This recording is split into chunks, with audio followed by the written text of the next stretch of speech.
Capítulo 3. Enfermedades neurodegenerativas menos comunes. Más allá del Alzheimer y el Parkinson existen cientos de enfermedades neurodegenerativas menos comunes, pero no por ello menos importantes. Cada una de ellas es un caso diferente, pero también se encuentran ciertos rasgos comunes que pueden guiar las investigaciones en la búsqueda de nuevos tratamientos. Aunque el Alzheimer y el Parkinson acaparan la mayor parte de la atención pública, desde el punto de vista médico son solo dos tipos concretos entre más de 200 enfermedades neurodegenerativas que se conocen actualmente. Como hemos repasado, aún no se sabe por qué estos trastornos particulares han alcanzado una incidencia tan elevada en la actualidad, sobre todo en comparación con otras enfermedades que en algunos casos incluso comparten ciertos mecanismos similares con las anteriores, pero que, sin embargo, son notablemente más minoritarias. Así, al propio misterio de las causas de los síndromes neurodegenerativos en general se suma la incógnita de por qué algunos son relativamente frecuentes, mientras que otros podrían incluirse en la categoría de las enfermedades raras. No existe una definición única ni universal de lo que se cataloga como enfermedad minoritaria. Suelen denominarse así a las que afectan a un pequeño porcentaje de la población, pero en distintos países se aplican criterios diferentes, y las dolencias raras en ciertas regiones o grupos étnicos pueden ser más frecuentes en otros. A menudo se incluyen en esta calificación las enfermedades congénitas de origen genético, pero tampoco se trata de un criterio excluyente. Y como hemos visto, el hecho de que ciertos trastornos neurodegenerativos no estén determinados por una mutación concreta no impide que haya factores genéticos implicados. Algunas de las enfermedades neurodegenerativas menos comunes están vinculadas a acúmulos anormales de proteína, como sucede también en el Parkinson y el Alzheimer. Entre estas se cuentan la demencia con cuerpos de Lewy, la atrofia múltiple sistema o la enfermedad de Huntington, como tres ejemplos conocidos de entre estos numerosos trastornos. En otros casos se trata de enfermedades desmielinizantes como la esclerosis múltiple, causada por una reacción autoinmune contra la vaina de mielina que provoca daños en las fibras nerviosas y en las neuronas. Finalmente, un caso singular es el de la esclerosis lateral amiotrófica, caracterizada por la muerte de las neuronas que controlan el movimiento voluntario de los músculos. Estos pocos ejemplos muestran que estamos ante un conjunto diverso de enfermedades cuyo vínculo común, además de su baja frecuencia en la población, es una degeneración neuronal que desemboca en una variedad de síntomas nerviosos. Y pese a que cada uno de estos trastornos es un problema en sí mismo, las investigaciones sobre cómo se regula el sistema nervioso y cuáles son sus puntos débiles puede beneficiar al conocimiento de las enfermedades neurodegenerativas en su conjunto con el fin de controlar los síntomas, ralentizar su progreso y desarrollar tratamientos a medida no solo para cada tipo de dolencia, sino incluso para cada paciente individual.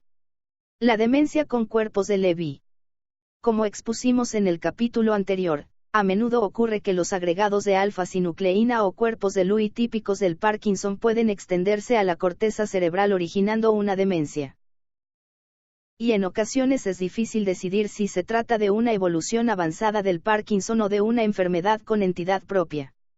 De hecho, y tras el Alzheimer, la enfermedad de los cuerpos de Lewy es la segunda causa más frecuente de demencia progresiva. También en este caso la edad avanzada es el principal factor de riesgo. La demencia con cuerpos de Lewy suele diagnosticarse después de los 50 años, con una incidencia aparentemente algo mayor en los hombres que en las mujeres.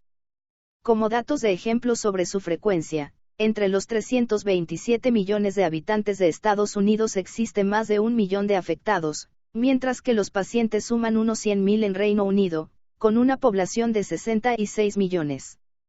En general, su incidencia es de un 0,4% en personas mayores de 65 años. La duración de la enfermedad desde el diagnóstico hasta el fallecimiento puede variar entre 2 y 20 años, pero en la mayoría de los casos se sitúa entre 5 y 8 años. Un caso conocido de esta enfermedad y de la dificultad de su diagnóstico fue el actor estadounidense Robin Williams, fallecido en 2014, inicialmente fue diagnosticado de Parkinson, pero el examen de su cerebro en la autopsia confirmó que padecía demencia con cuerpos de Lewy. Las lesiones cerebrales típicas comprenden la muerte celular como consecuencia de la presencia de los acúmulos de alfa-sinucleína. Además de la corteza cerebral, Otras regiones afectadas son la parte límbica, el hipocampo, los ganglios basales, el tronco del encéfalo, el bulbo olfatorio y las vías relacionadas con el sentido del olfato. Esta variedad de zonas implica una diversidad de síntomas que pueden complicar el diagnóstico, desde los efectos debidos al daño en la corteza, como alucinaciones visuales o cambios en la atención, en el estado de alerta y en el estado de ánimo, hasta los trastornos del movimiento más parecidos a lo S que se observan en el Parkinson, como el temblor, la rigidez, la asinesia y las dificultades para caminar. De hecho, en algunos pacientes son estos síntomas motores los que primero aparecen, antes de que la demencia empiece a hacerse palpable. En estos casos suele hablarse de demencia parkinsoniana. Otros individuos comienzan presentando alteraciones cognitivas y de memoria que pueden confundirse con el Alzheimer, si bien con el tiempo surgen características distintivas de la demencia con cuerpos de Lewy. Finalmente, con menos frecuencia la enfermedad puede iniciarse con síntomas neuropsiquiátricos como alucinaciones, problemas de conducta y dificultad para realizar tareas motoras complejas. Además de todos estos efectos, los pacientes también suelen sufrir problemas para entender la información visual, trastornos del sueño, incluyendo sueños vívidos con conductas motoras aberrantes, y alteraciones fisiológicas en la presión arterial, la temperatura corporal, la digestión y el control de la micción. Como ocurre con el Parkinson y otras enfermedades relacionadas, también la causa de la demencia con cuerpos de Lewy es desconocida. Hoy tiende a pensarse que es el resultado de la concurrencia de diferentes influencias medioambientales sobre algún tipo de susceptibilidad genética. En concreto, y aunque no se trata de una enfermedad hereditaria, se ha observado la misma correlación que ya hemos mencionado para el Parkinson, y que se refiere a ciertas mutaciones en el gen GBA1 que produce la enzima lisosómica beta-glucocerebrosidasa. Sobre todo, una mutación específica de este gen se ha asociado a la aparición de la enfermedad. Como detallaremos en el próximo capítulo, esta relación representa hoy uno de los hilos más prometedores de los que tirar de cara a la investigación de este trastorno, para el que actualmente no se dispone de un tratamiento específico. Por el momento, los esfuerzos terapéuticos se centran en el uso de fármacos que puedan aliviar los síntomas y que en muchos casos son los mismos que se emplean para el Parkinson y el Alzheimer, como los medicamentos que reducen las alucinaciones, la confusión, los trastornos del sueño y las dificultades del movimiento. Estos tratamientos farmacológicos se acompañan con medidas de soporte que incluyen la fisioterapia, la terapia ocupacional y las ayudas psicológicas como la estimulación cognitiva. La atrofia múltiple sistema. Aún más rara que la demencia con cuerpos de Lewy es otra enigmática enfermedad llamada atrofia múltiple sistema, rara en dos sentidos diferentes, tanto en su frecuencia como en su patología. Respecto a lo primero, como promedio se registran solo 4 o 6 casos por cada 100.000 personas, siendo algo más frecuente en los hombres y comenzando entre la quinta y la sexta décadas de vida. Se trata de un trastorno que avanza muy rápidamente, hasta el 80% de los pacientes son completamente dependientes a los 5 años del diagnóstico, y la esperanza de vida se sitúa entre 6 y 9 años, un 20% sobrevive más de 12 años. La segunda rareza estriba en que comparte con el Parkinson y la demencia de cuerpos de Lewy el mismo cuadro de acumulación de alfa-sinucleína anómala, y sin embargo en este caso los daños son mucho más extensos, afectando no solo al sistema nervioso central, en especial a las zonas encargadas del movimiento como los ganglios basales y el cerebelo, sino también al sistema nervioso autónomo periférico, encargado de controlar funciones automáticas del organismo.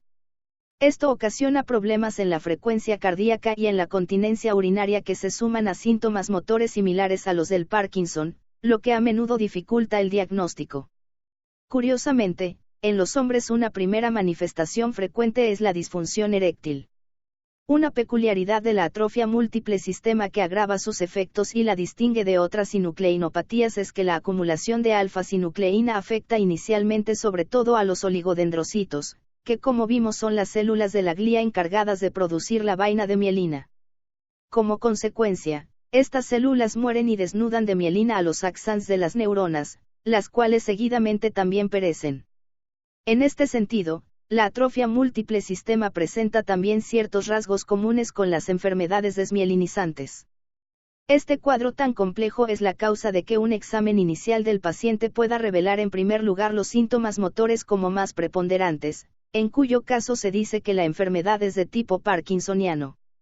Por el contrario, es de tipo cerebeloso cuando lo más notorio es la dificultad para tragar, el habla arrastrada o la voz trémula, junto con problemas en el equilibrio y en la coordinación de los movimientos.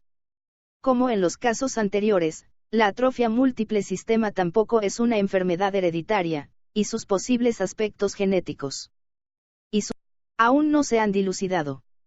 Actualmente se discute si el gen GBA1 puede también conferir una mayor predisposición a padecer este trastorno. A la espera de que las investigaciones logren profundizar en los mecanismos de esta patología para tratarla de manera más específica, por el momento se aplica la medicación contra el Parkinson para aliviar los síntomas motores comunes a ambas enfermedades. Asimismo, se emplean fármacos y otras estrategias destinadas a controlar la tensión arterial, la incontinencia urinaria, anticolinérgicos, o las dificultades al tragar y respirar, sondas nasogástricas para la alimentación y ventilación asistida. Una buena parte de las esperanzas en la lucha contra esta enfermedad está depositada en el reciente uso de herramientas genéticas que han permitido reproducirla en animales de laboratorio con mucha exactitud. Es esperable que al hilo de estos avances puedan diseñarse tratamientos nuevos mucho más eficaces, especialmente enfocados a detener el curso progresivo y muy acelerado de esta enfermedad neurodegenerativa. La enfermedad de Huntington. Cerramos el apartado de las enfermedades neurodegenerativas debidas a acumulación de proteínas anómalas con una dolencia conocida desde tiempos medievales como el baile de San Vito, por sus característicos movimientos incontrolados.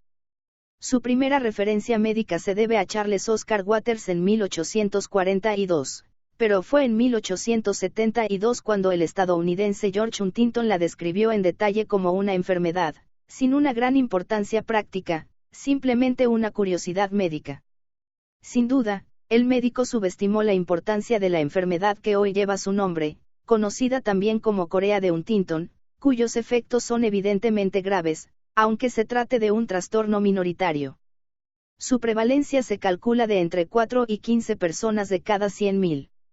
La enfermedad de Huntington aparece habitualmente entre la tercera y la quinta décadas de vida, con un cierto porcentaje de casos diagnosticados en individuos por debajo de los 20 años.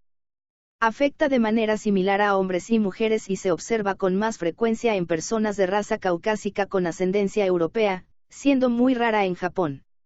Desde el primer diagnóstico hasta el fallecimiento, la enfermedad cursa durante un periodo aproximado de 15 a 20 años. Dos aspectos diferencian esencialmente a la enfermedad de Huntington de las proteinopatías vistas anteriormente. En primer lugar, en este caso, la proteína mal plegada no es la alfa-sinucleína, sino otra específica de esta enfermedad a la que se dio el nombre de huntingtina, y que se acumula en las neuronas de los núcleos caudado y putamen, en los ganglios basales. Como consecuencia de esta acumulación, las neuronas de ambos núcleos mueren, sobre todo las de proyección, que tienen axones largos y comprenden más del 95% de las neuronas de estas regiones. Así, en la fase avanzada de la enfermedad se observa una importante atrofia de ambas zonas cerebrales. Dado que ambos núcleos reciben la información de la corteza cerebral, esta red neuronal no funciona adecuadamente, lo que provoca importantes disfunciones motoras. Además, también se encuentran afectadas en los mismos núcleos otras neuronas locales de axón corto o interneuronas, productoras del neurotransmisor óxido nítrico. Esta alteración bioquímica conduce a un exceso de radicales libres, a lo que se une un trastorno en el procesamiento de glutamato que lleva a una sobreexcitación neuronal y defectos en la función mitocondrial. El resultado es una degeneración del tejido de los núcleos afectados que reduce el peso global del cerebro hasta en 200 gramos. El segundo rasgo que diferencia a la enfermedad de Huntington es que está estrictamente ligada a alteraciones localizadas y conocidas en la huntingtina y que son heredables, por lo que estamos ante un trastorno puramente hereditario en el que la inmensa mayoría de las personas afectadas son descendientes de pacientes con la enfermedad. El gen de esta proteína se encuentra en el brazo corto del cromosoma 4.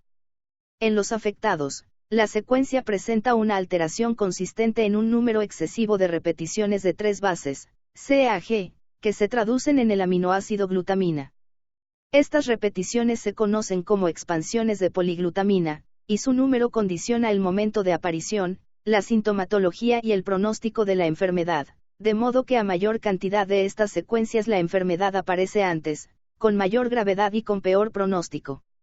La cantidad de expansiones de poliglutamina también sirve para pronosticar la probabilidad de padecer el trastorno. Más de 40 repeticiones CAG garantizan la aparición de la enfermedad, la cual además se transmitirá al 50% de los hijos del paciente, mientras que entre 36 y 39 repeticiones se mantiene la misma tasa de transmisión, pero se reduce la probabilidad de enfermar.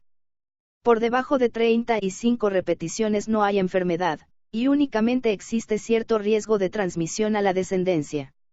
El desarrollo de la enfermedad puede comenzar con síntomas iniciales muy sutiles, tales como ligeros cambios en el estado anímico, que con frecuencia progresan hacia alteraciones motoras más evidentes. De hecho, la presencia de movimientos involuntarios incontrolados o corea es la principal causa de consulta médica y que orienta hacia el diagnóstico de la enfermedad. Esta se confirma después de una exploración neurológica completa, junto con estudios de neuroimagen en los que se comprueba la pérdida de tamaño del núcleo caudado y el putamen.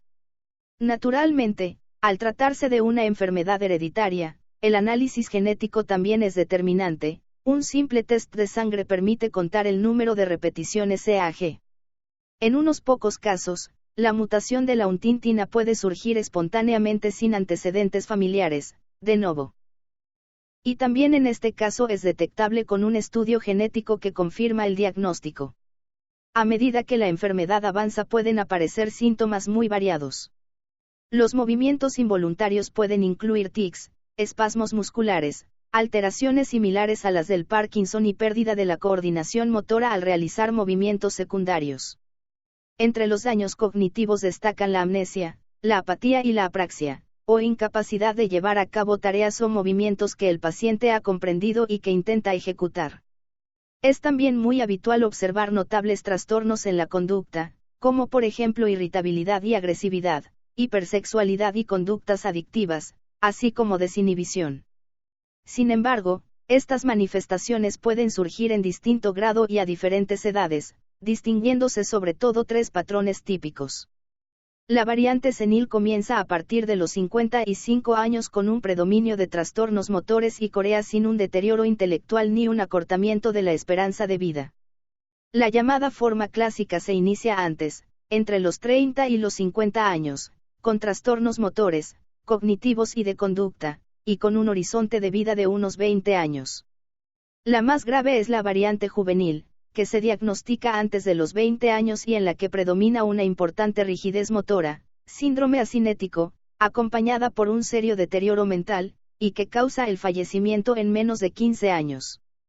La enfermedad de Huntington hoy no es curable, lo que no impide que existan ciertas opciones terapéuticas destinadas a paliar los síntomas y mejorar la calidad de vida de los pacientes. Los fármacos pueden contrarrestar ciertas alteraciones como el insomnio, los efectos motores, la depresión y los trastornos conductuales tales como la psicosis, la desinhibición sexual, la agitación y la agresividad. En esta enfermedad es especialmente crítico un seguimiento preciso de los pacientes enfocado a evitar ideas suicidas, ya que esta tendencia aparece con relativa frecuencia. A todo ello se suman las medidas habituales de fisioterapia, logopedia y rehabilitación. Sin embargo, dado que la enfermedad de Huntington es hereditaria, un esfuerzo evidente se centra en la prevención mediante el consejo genético a los padres que sean portadores de la mutación en la huntingtina. La esclerosis múltiple. En una categoría diferente a los trastornos anteriores se encuentra la esclerosis múltiple como ejemplo más característico de enfermedad desmielinizante. Esta dolencia se engloba en las enfermedades autoinmunes, en las que el sistema inmunitario que nos defiende contra patógenos externos sufre una alteración de origen desconocido que lo lleva a atacar a los órganos propios. En este caso, el objetivo de este fuego amigo es la vaina de mielina, que se degrada impidiendo la transmisión neuronal y conduciendo finalmente a la muerte de las neuronas.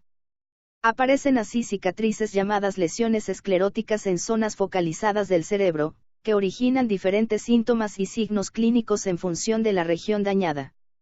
La esclerosis múltiple es la principal enfermedad autoinmune del cerebro, que afecta a unos 2 millones de pacientes en todo el mundo, según datos de 2015. Por razones que se ignoran, tiene una distribución geográfica característica, con una mayor incidencia conforme nos alejamos del Ecuador hacia climas más fríos en el norte. Es 2 veces más frecuente en mujeres que en hombres y suele aparecer entre la segunda y la quinta década de vida. Las personas diagnosticadas con esclerosis múltiple tienen una esperanza de vida inferior en unos 7 años a la población general, probablemente debido a complicaciones causadas por las lesiones cerebrales. Es importante señalar que en más del 80% de los casos es una enfermedad que cursa en brotes, pues con frecuencia un primer episodio o ataque puede remitir durante meses o años antes de que los síntomas vuelvan a manifestarse. Solo en el 10 al 20% de los casos la evolución es progresiva de forma más continuada. La esclerosis múltiple se conoce desde 1868, cuando fue descrita por el neurólogo francés Jean-Martin Charcot tras examinar a una mujer joven con un tipo de temblor en la mano que no había observado antes. La paciente presentaba otros problemas neurológicos distintivos como un habla poco fluida o arrastrada y movimientos oculares anormales. Tras el fallecimiento de la mujer, el examen post-mortem de su cerebro evidenció la presencia de las características lesiones escleróticas. Fue a comienzos del siglo XX cuando el británico James Dawson descubrió los daños en la envoltura de mielina y la inflamación en los vasos sanguíneos asociados. Finalmente, en 1935 el estadounidense Thomas Rivers demostró la implicación de las células del sistema inmune, inyectando mielina en animales de laboratorio y provocando así una reacción inmunitaria que causaba lesiones cerebrales similares a las de la enfermedad. El diagnóstico de la enfermedad puede ser complicado, no solo por las remisiones espontáneas, sino también porque en ocasiones los síntomas son comunes a otras dolencias del sistema nervioso. No existe ninguna prueba neurológica o test de laboratorio que confirme o descarte el diagnóstico de esclerosis múltiple. Para este fin, los neurólogos cuentan con los avances en neuroimagen, particularmente la resonancia magnética contrastada con una sustancia llamada gadolinio. Según los criterios actuales, la esclerosis múltiple debe justificarse con pruebas de varias lesiones escleróticas en diferentes partes del cerebro y con al menos 2 brotes de la enfermedad separados en el tiempo. El diagnóstico se ayuda con el análisis de marcadores de inflamación en el cerebro tras examinar el líquido cefalorraquídeo obtenido mediante punción lumbar. Con todos estos datos, un diagnóstico definitivo puede tardar varios meses. En lo referente a los síntomas, inicialmente pueden ser sutiles, como un entumecimiento y hormigueo de los músculos, o más graves, como una parálisis de los ojos y pérdida de visión que puede aparecer de forma súbita.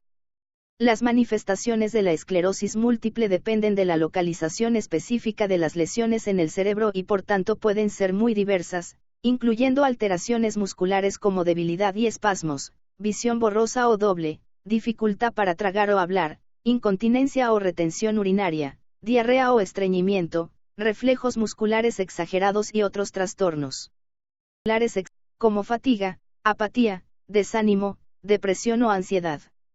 Un síntoma muy habitual es el denominado signo del Hermite, una especie de escalofrío que recorre la espalda de arriba a abajo al inclinar la cabeza hacia adelante. Lo habitual es que en el momento del diagnóstico del primer brote solo se observe uno de los síntomas anteriores, que en la quinta parte de los pacientes es una inflamación del nervio óptico o neuritis óptica. Aunque este brote inicial puede luego remitir, en algunos casos quedan secuelas cerebrales, lo que suele pronosticar una evolución más maligna de la enfermedad. La causa de la esclerosis múltiple es desconocida. Como hemos señalado para la mayoría de las enfermedades neurodegenerativas descritas anteriormente, se considera que su origen yace en una compleja relación entre cierta predisposición genética y determinados factores ambientales, que en el caso de esta dolencia incluyen también agentes infecciosos. Junto a la identificación de la reacción inmunitaria contra la mielina, en concreto contra uno de sus componentes, la proteína básica de la mielina, se ha demostrado también que los pacientes presentan anticuerpos alterados frente a los virus. La hipótesis actual propone que no se trata de una infección vírica que daña el cerebro directamente, sino de un virus que altera el sistema inmune y desencadena su reacción contra la mielina. Entre los virus sospechosos se encuentra el de Epstein-Barr, causante de la mononucleosis infecciosa, así como los del sarampión, las paperas y la rubeola, enfermedades en las que el virus puede quedar acantonado en el organismo y provocar brotes.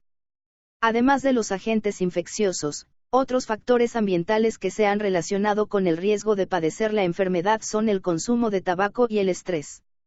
En sentido contrario, un embarazo reduce el riesgo de aparición de nuevos brotes, especialmente durante el segundo y tercer trimestres.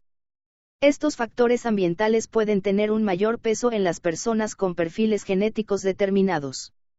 Un estudio con 15.000 pacientes, incluyendo gemelos idénticos separados por grandes distancias, demostró que ciertos genes se asocian claramente con el padecimiento de la esclerosis múltiple.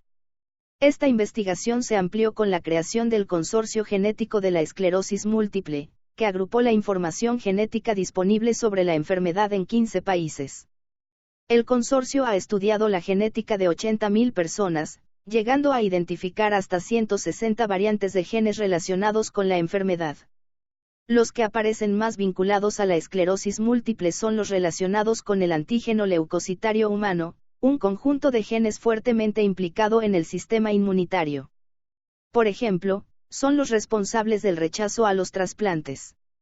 Se encuentran también alterados en otras enfermedades autoinmunes como el lupus eritematoso sistémico y la diabetes de tipo 1.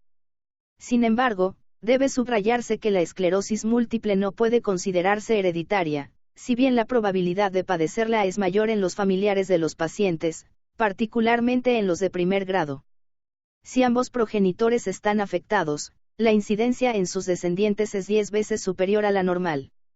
Los pacientes cuentan con apoyos terapéuticos que han podido desarrollarse gracias a los avances en investigación logrados desde la década de 1990. Hoy existe más de una docena de tratamientos que son eficaces para suprimir los brotes y que pueden alterar el curso de la enfermedad.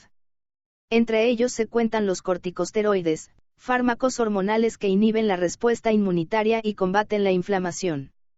En casos de ataques graves que no responden a estos medicamentos, la opción disponible es el intercambio de plasma o plasmaféresis, un proceso mediante el cual la parte líquida de la sangre, el plasma, se retira y se separa de las células sanguíneas. Seguidamente las células se mezclan con una solución de proteína, albúmina, y se vuelven a introducir en el cuerpo. De este modo se consigue eliminar de la sangre del paciente los anticuerpos dirigidos contra sus propias proteínas y que son responsables de la reacción autoinmune.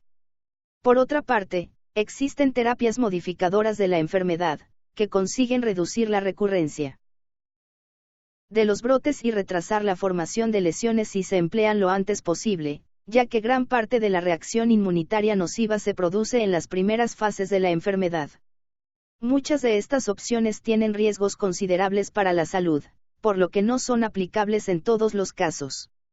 Entre ellas se encuentran el interferón beta, que reduce la frecuencia y gravedad de las recaídas, el acetato de glatiramet, que bloquea el ataque del sistema inmunitario a la mielina, y otros compuestos como el fingolimod, la teriflunomida o el alemtuzumab.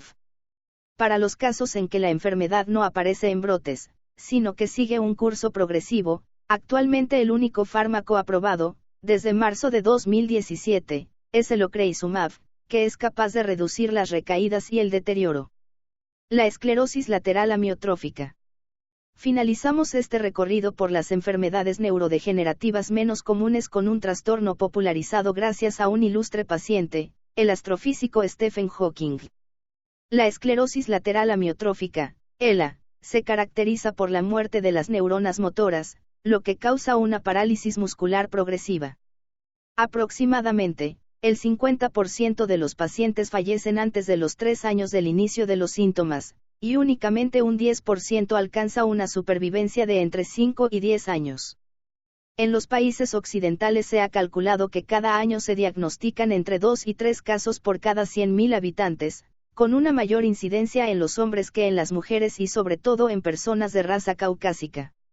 Curiosamente y por motivos desconocidos, Se ha detectado una mayor frecuencia de ELA entre los graduados universitarios superiores que ejercen profesiones liberales, por lo que a menudo se considera una enfermedad de profesiones de cuello blanco. Suele manifestarse entre la cuarta y la séptima décadas de vida, aunque puede afectar a individuos más jóvenes.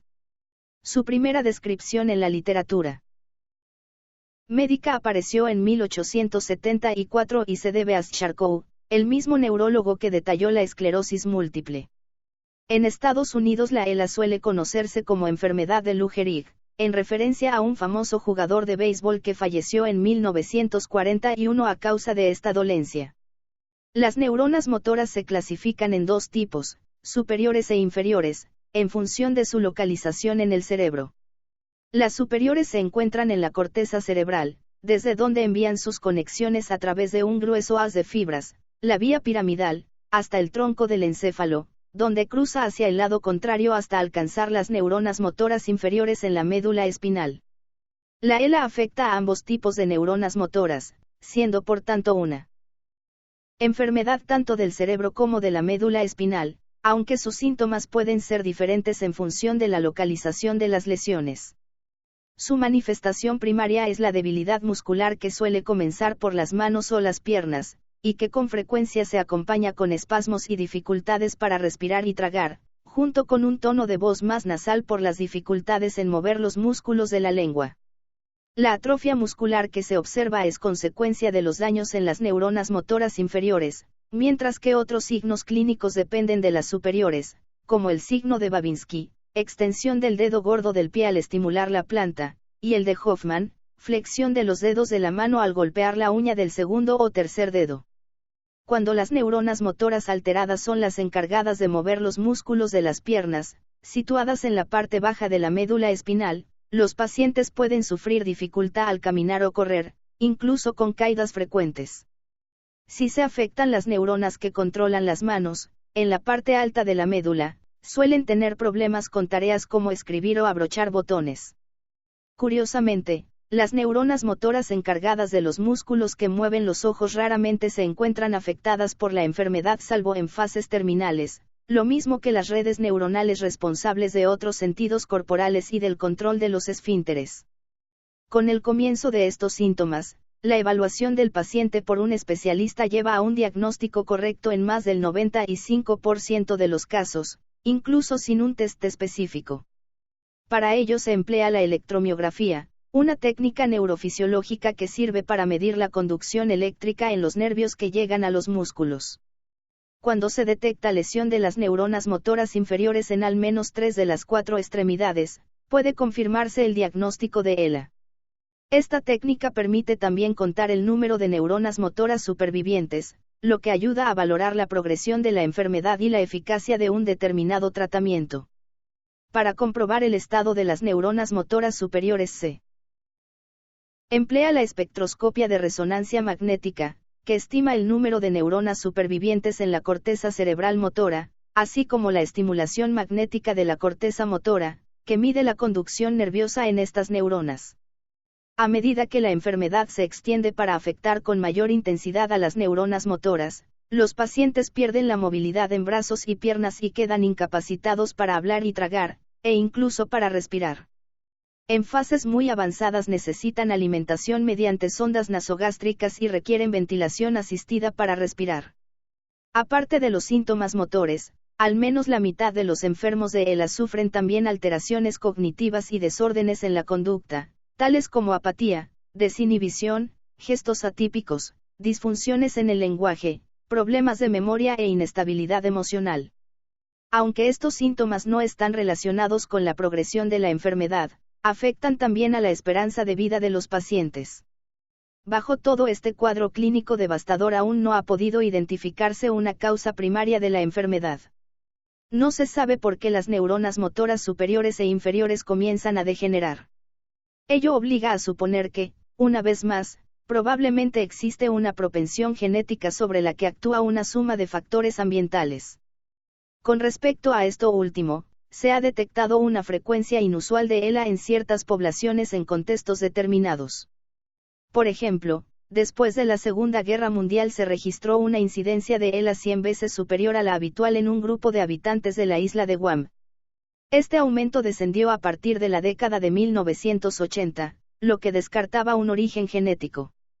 También se ha descrito una mayor abundancia de la enfermedad en los veteranos estadounidenses de la Guerra del Golfo, lo que ha llevado a especular sobre factores ambientales relacionados con la munición empleada.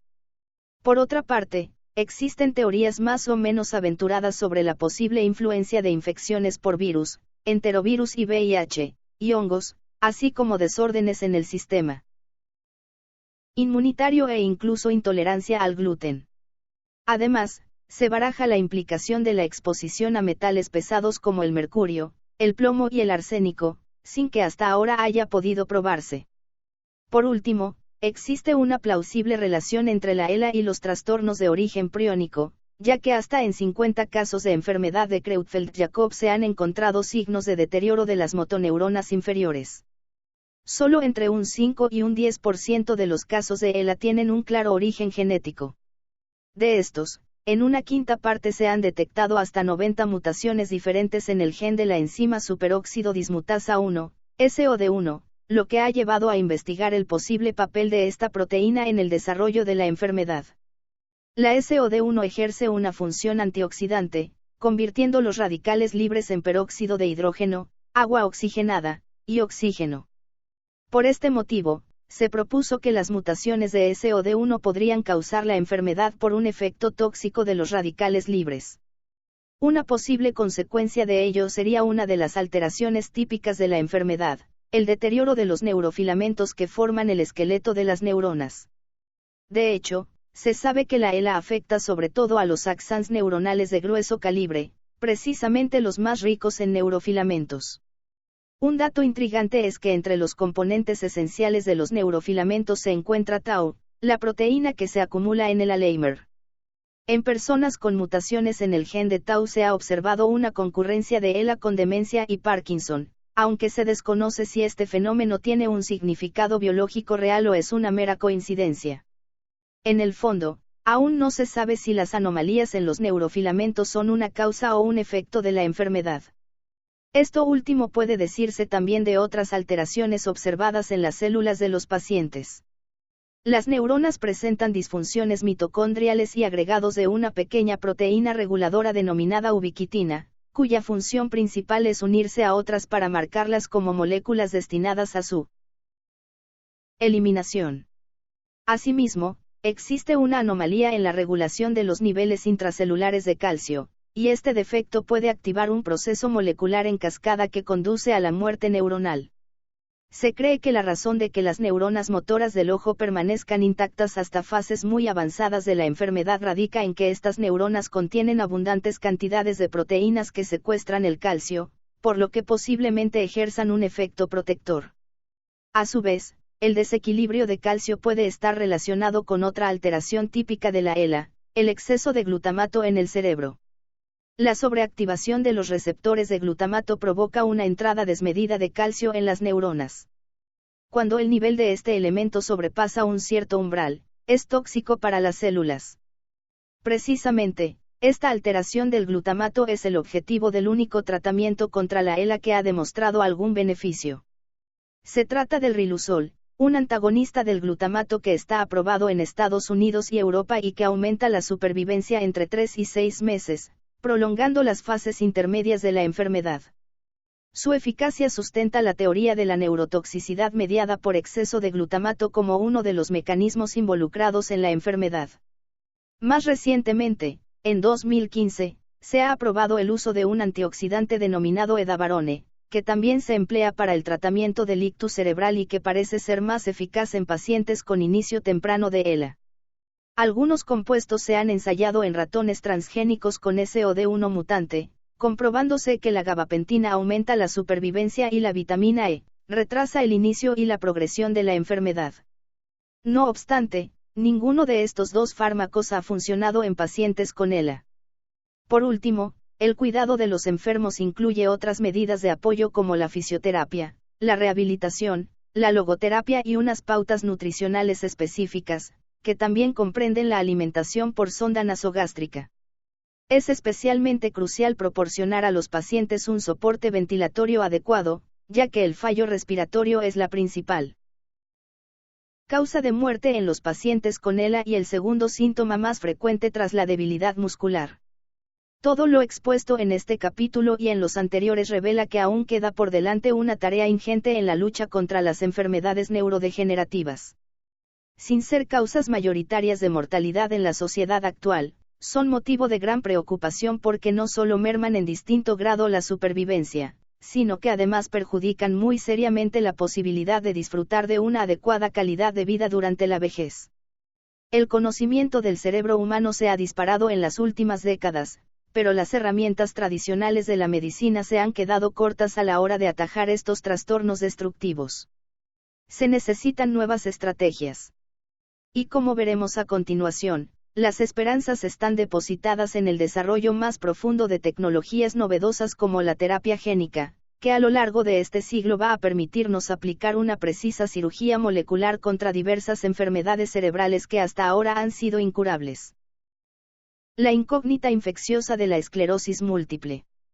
Las enfermedades autoinmunes son en general un misterio, y la esclerosis múltiple no es una excepción. No se sabe por qué el sistema inmunitario reacciona contra un componente propio, en este caso la mielina.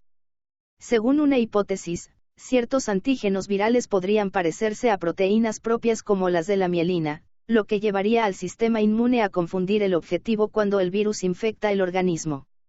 Uno de los que han recibido más atención en el estudio de la esclerosis múltiple es el virus de Epstein-Barr, un tipo de virus herpes que infecta al 90% de los adultos sin causar síntomas aparentes. Se cree que el contagio durante la infancia es inocuo, mientras que si se retrasa hasta la adolescencia puede provocar una enfermedad benigna, la mononucleosis infecciosa.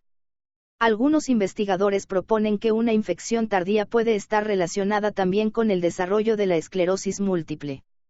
Sin embargo, la implicación de este y otros virus en esta enfermedad aún es materia de discusión.